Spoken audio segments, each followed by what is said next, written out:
guys, sinong nakakaalam nito guys, no? Kung ano itong seeds na to guys, no? Ito yung seeds na to guys, marami itong benefits like diabetes, arthritis, rheuma, appendicitis. Marami itong mga beneficiary guys sa katawan.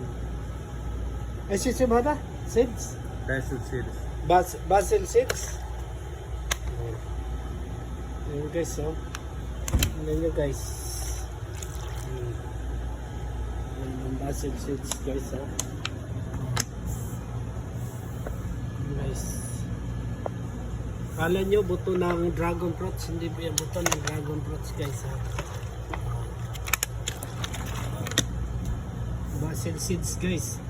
Sa mga sakit na diabetes, arthritis, kidney, yan, pampagaling.